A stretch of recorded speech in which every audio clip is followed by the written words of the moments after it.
इस संसार में धन माने रुपया पैसा, कन माने धान्य, सोना चांदी, चावल गेहूं, सभी सुलभ कर जान। बोले सब चीजें सुलभ हैं, लेकिन दुर्लभ है संसार में एक यथार्थ ज्ञान, यथार्थ ज्ञान, सच्चे धर्म का ज्ञान, जिनवाणी का ज्ञान दुर्लभ है। इस दुर्लभ मौके का, पर्याय का सभी लाभ लें। पदम प्रभु भगवान बहुत ही प्रभावशाली जिन बिंब है, रोज दर्शन पूजा करें। लोग जो गांव में रहते हैं विशेष रूप से करें, और जो बाहर रहते हैं वो आकर के करें। गांव का नाम क्या है? जोर से बोलो। एक ही आदमी छोटा और लंबा हो सकता है क्या? या तो छोटा होगा या लंबा होगा। लेकिन एक दुनिया का ये अद्भुत गांव है, इसका नाम छोटा भी है और लंबा भी है। हो सकता है तो कोई बड़ा लंबा होगा, वास्तव में इसलिए छोटा लंबा हो गया। फिर भी सुंदर जिनालय है, सभी लोग रोज भक्ति का लाभ लीजिए। ओम। नमस्ते भगवान। सुनील जैन, मंदिर जी मुख्य मानस्तंभ मुख्य वेदी के सामने होना चाहिए, ऐसा सुना है। क्या नई वेदी का निर्माण करके उसके सामने मानस्तंभ का निर्माण कर सकते हैं अगर जगह नहीं हो तो? मूल नायक मूल वेदी के सामने वास्तु के हिसाब से मानस्तंभ होना चाहिए। कहीं भी वेदी बना ली, कहीं भी मानस्तंभ बना लिया, बाद में समाज में कुछ उठापटक हानि लाभ होने लगे तो परेशान होने लग जाएंगे। इसलिए कुछ भी करना है सोच समझ के करिए। ओम। नमस्ते भगवान। महेश पचौरी पाठशाला से। गंधकुटिया प्रत्येक अरिहंत की होती है, वह प्रत्येक जीव की मुक्ति होने से पहले केवल ज्ञान होता है क्या, या किसी किसी को होता है? बिना केवल ज्ञान के किसी को मोक्ष नहीं होता। मोह छया ज्ञान दर्शना वर्णांतराय छयाच केवलम। सबसे पहले आगे आगे सरक आइए। हाँ, छोटा और लंबा देर थोड़ी लगती है। मोह का क्षय होता है सबसे पहले तो, और फिर ज्ञानावरण दर्शनावरण और अंतराय का क्षय होता है। चार घातीय कर्मों का क्षय होने से जीव को केवल ज्ञान होता है। फिर अगर वो मुख केवली नहीं है, अंतःकृत केवली नहीं है, तो दिव्य ध्वनि वगैरह भी खिरती है। फिर अघाती कर्मों का नाश करके मोक्ष जाते हैं, भगवान बन जाते हैं। भगवान तो अनंत दशा में ही बन गए, क्योंकि अब उनके संसार का कोई कारण नहीं रहा। हाँ।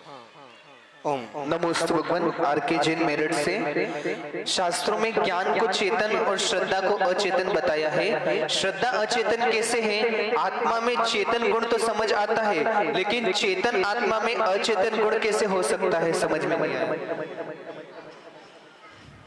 स्वरूप संबोधन का स्वाध्याय करिए। मुक्ता मुक्तैक रूपो या कर्म भी संविदादि भी। एक ही आत्मा विवक्षा बस मुक्त भी है और अमुक्त भी है, ज्ञान मूर्ति भी है और अचेतन भी है, चेतन भी है। चेतनैक स्वभावत्वात्, जब एक चेतन स्वभाव की तरफ से विचार करते हैं तो चेतन है, और दूसरे अन्य स्वभाव की अपेक्षा से विचार करते हैं तो अचेतन पना भी घटता है। नए विवक्षा से सारी बातें बनती हैं, वास्तव में आत्मा तो चैतन्य स्वभाव है।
कल आजकल लोग कहते हैं कि धर्म कम होता जा रहा है, लुप्त होता जा रहा है, लेकिन कल जो किशनगढ़ का नजारा देखा था उससे लगता है कि अगर साधक सच्चा हो तो धर्म लुप्त नहीं होगा।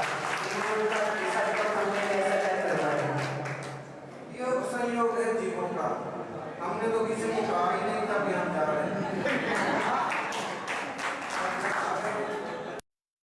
ठान ही लिया कि भेज रही है।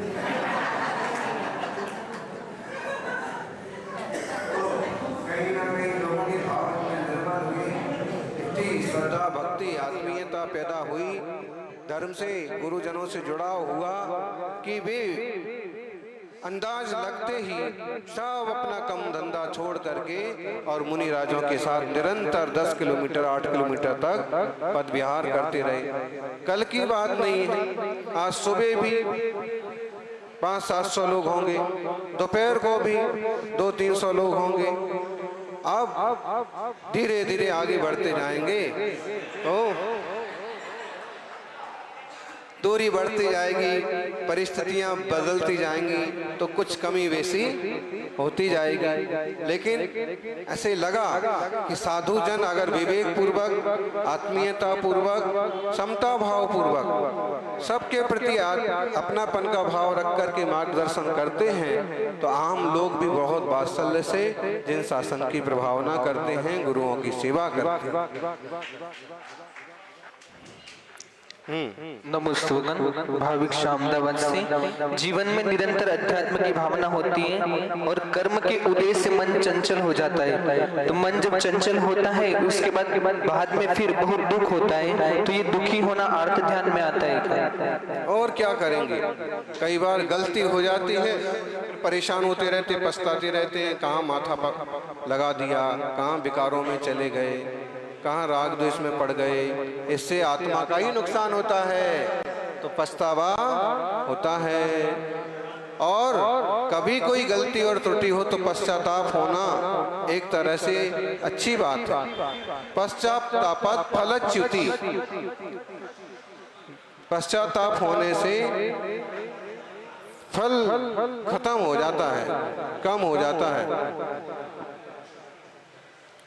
तो पहले कोशिश करें कि गलतियां ना हो, बेकार ना हो, और कभी कहीं परिस्थिति बस हो तो प्रायश्चित करो पश्चाताप का। और किसी का प्रश्न हो तो शीघ्रता से खड़े हो जाएं। जो है बीच बीच में जो बात कर रहे हैं, छोटा के लोग हैं कि लंबा के लोग हैं? और एक लाइन में प्रश्न करेंगे और जब जवाब मिलता है तो बीच में नहीं बोलना। नमोस्तु भगवान। गुरुदेव, देव शास्त्र गुरु से राग करना, इसमें कौन से पाप पुण्य का वो रहता है फल? वो यदि सो जीवम पूर्णस्य संचयम जाति, यदि उपयोग शुभ रूप है तो जीव को पुण्य का लाभ होता है, और अशुभ उपयोग है तो पाप बंद होता है।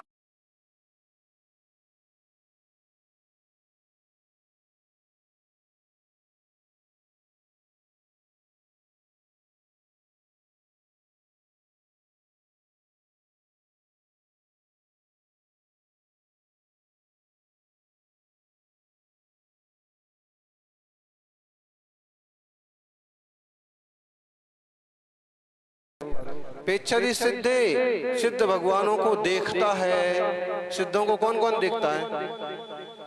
आप देखते हैं? आचार्य श्री जी, गांव तो हमारा छोटा लंबा है, लेकिन हमारी मन की इच्छा है कि जैसे किशनगढ़ छोटी लंबी है, मन की गांव तो हमारा छोटा लंबा है, लेकिन हमारी भी इच्छा है कि जैसा भव्य चतुर्मास मैंने मेरी जिंदगी में 2024 में मेरी जिंदगी भर में किशनगढ़ में नहीं देखा, क्या छोटा लंबा जैन समाज में का कब ऐसा पुण्य बुद्धि आएगा कि हम भी हमारी ऐसी भावना पाए कि आचार्य श्री संघ का चतुर्मास कभी हमारे गाँव में हो, ताकि जैन इतिहास में यह भी मालूम पड़े कि जैन मुनियों का चतुर्मास अभी वर्तमान में शहरों में नहीं, गाँवों में भी हो सकता है। बोला आचार्य श्री जी महाराज की। किशनगढ़ जितना समाज हो जाएगा उस दिन उदय आ जाएगा। दूसरी बात, योग संयोग बन गया अच्छा और कोई अच्छे साधक मिल गए तो भी जिन शासन की प्रभावना के निमित्त बन जाएंगे।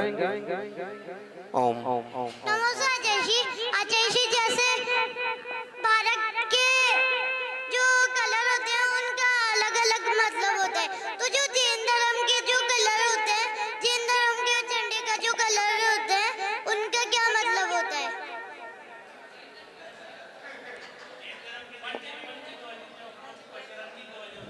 देखो, सब झंडों का अपना अपना महत्व है और जैन धर्म का जो ध्वज है, जो पचरंगा झंडा है, उसका मतलब है 5 रंग पांचों परमेष्ठी, अरहंत, सिद्ध, आचार्य, उपाध्याय, साधु। दुनिया में मूलतः 5 ही भगवान हैं। कोई किसी को भी माने, लेकिन ये 5 भगवान हैं। इन सबों का प्रतीक है वो रंग। एक बात, दुनिया में लोग कितने भी झंडे बनाएं, कितने ही झंडे बनाएं, या तो सफेद बनाएंगे, या लाल बनाएंगे, या पीला बनाएंगे, या नीला बनाएंगे, या हरा बनाएंगे, 2 रंग मिलाएंगे, 3 मिलाएंगे। जैन झंडे में सारे रंग मिले हुए हैं। बोले एक एक रंग मत पकड़ो, सारे रंग एक साथ पकड़ो, सब मिलजुल करके रहो। फिर और विचार करो तो सफेद रंग शांति का प्रतीक, लाल रंग तेजस्विता का प्रतीक, पीला रंग वात्सल्य का प्रतीक, हरा रंग अपनेपन का प्रतीक, ईमानदारी का प्रतीक, हरियाली का, प्रकृति का प्रतीक, और नीला रंग है, नीला रंग आसमान का प्रतीक। पूरा दुनिया एक। अब 5 रंग 5 व्रत के भी प्रतीक हैं, अहिंसा, सत्य, आचौर्य, ब्रह्मचर्य और अपरिग्रह। ऐसे इसकी बहुत बड़ी व्याख्या है। ओम जोलो आचार्य 108 सुनील सागर जी महाराज की जय। दिगंबर जैन 8 गांव पंचायत कमेटी अरई के तत्वाधान में महाराज जी को हार्दिक नमोस्तु नमोस्तु नमोस्तु। 8 गांव पंचायत के अंतर्गत ये छोटा लांबी ग्राम आता है। आपका पदार्पण यहाँ हुआ। 8 गांव पंचायत की ओर से दिगंबर जैन समाज छोटा लांबा की तरफ से हार्दिक नमोस्तु नमोस्तु नमोस्तु। महाराज जी हम चित्तौड़ तक रूट चाट चढ़ने गए थे, प्रकाश जी काला नवरंग जी वो साथ ही गए थे। तो मैंने कहा भाई हमारे गांव से छोटा लंबा होके अरे होके इधर से विहार करो महाराज जी। तो उन्होंने रूट चाट हम चौड़ेसर जी, बिजोलिया, पास्ता जाके चित्तौड़गढ़ तक गए थे। 2-3 दिन बाद में कहा भाई महाराज जी का प्रोग्राम तो नसीराबाद होके हो गया, बाकी हमारा पुण्य इतना तेज है कि महाराज जी को हमारे गाँव तो आना ही पड़ेगा। तो हमारे तो एक महाराज जी एक कमी हमारे यहाँ रह गई कि हमारा एक गांव है अरई, दिगंबर जैन 8 गांव पंचायत कमेटी अरई, तो उसमें 33 क्षेत्र है। तो हम ऐसा क्या पुण्य करें कि आपका पदार्पण एक बार अरई जरूर हो और एक बार चातुर्मासी अरई हो जाए तो 8 गांव पंचायत कमेटी बहुत पुण्यशाली हो जाएगी। तो हम ऐसा क्या माला जाप करें, ऐसा क्या मंत्र जाप करें तो आपका चातुर्मासी अरई दिगंबर जैन 8 गांव पंचायत कमेटी में होए।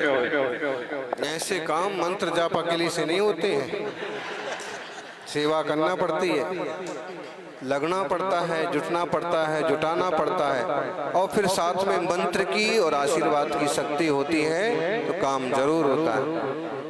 ओम बोले आचार्य हनुमंत सागर जी महाराज की जय। आचार्य सुनील सागर जी महाराज की जय। महाराज जी नमोस्तु नमोस्तु। मैं अरई 8 गांव का मैं मंत्री हूँ, ये अध्यक्ष महोदय। मैं ये बताना चाहता हूँ कि आपको ये 8 गांव है, देवरी, दादा, लामा, भोगादी, सनूजी, इस प्रकार से 8 गांव है। 8 गांव उसका संचालन करते हैं। इसलिए महाराज जी मैं आपसे यही आराधना करता हूँ कि प्रार्थना करता हूँ कि अराई में चतुर्मास आपका हो जाए। तो अराई में 3 घर है, परंतु हम किशनगढ़ वाले सब 20 घर 25 घर है, वो सब अराई में आके आपका जो भी है नमन अभिनंदन करेंगे और आपका स्वागत करेंगे, ऐसी मेरी भावना है। और दूसरी बात है ऐसे कि अराई है ये लांबा छोटा लामा है, इसके पास एक जमीन ले रखी है हमने, वो कल शिखर के लिए जो मंदिर के सामने है वो 150 गज इसमें? हाँ, मंदिर की दरवाजे के सामने अगर वहाँ अगर मान स्तंभ बनाया जाए तो कोई दिक्कत है? अब बात यह है कि सड़क के उस तरफ है इसलिए, बाकी अगर आप मानस्तंभ को स्वतंत्र रूप मानस्तंभ बोल के ही बनाएं तो कोई दिक्कत नहीं, लेकिन मंदिर और भगवान की दृष्टि से जोड़ करके मानस्तंभ बनाएं तो फिर थोड़ी सी, फिर भी सामने अगर फ्रंट में हो दृष्टि मिलाएं तो अच्छी बात है। कई विद्वान ऐसे बोलते हैं कि रास्ते के उस तरफ नहीं होना चाहिए मानस्तंभ, लेकिन फिर भी सागवाड़ा में आचार्य विमल सागर जी ने रास्ते के दूसरे तरफ भी मानस्तंभ का शिलान्यास करवाया था। उसका कोई कारण था, वो जगह कुछ लोग हथिया रहे थे, तो अगर ऐसी कोई बात है और बनाना चाहें तो बना सकते हैं। नमो तुम्हारा जय जयकारा गुरुदेव का, जोर से बोलो जयकारा जयकारा, जय बोलो पद्म गुरु भगवान की जय। और किसी की कोई भी जिज्ञासा हो, आओ आगे पधारो शेखर जी। और किसी को पूछना हो तो आगे पधार जाए पहले ही, प्रातःकाल उसको देख भी सकते जगह को, मंदिर के सामने ही है। शांति मंत्र भी हो सकता है, और अगर वो आयुर्वेद शाला या औषधालय वगैरह के लायक हो या कुछ और भी सामाजिक पर्पस हो सकता है तो भी विचार करना।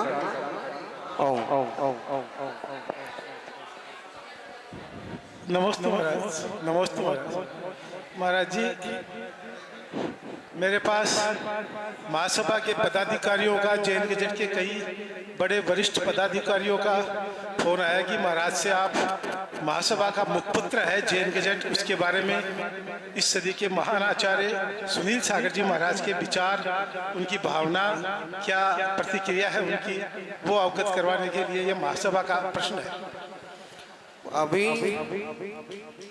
पत्र बहुत पुराना है, अच्छा है, लेकिन उसमें थोड़ी उदारता की जरूरत है। सारी धारा और गुरुजनों को स्थान देने की जरूरत है,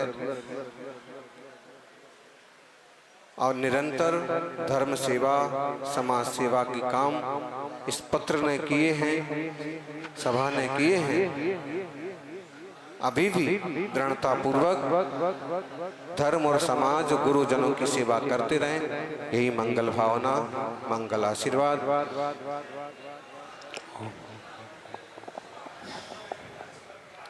फास्ट क्विक करिए,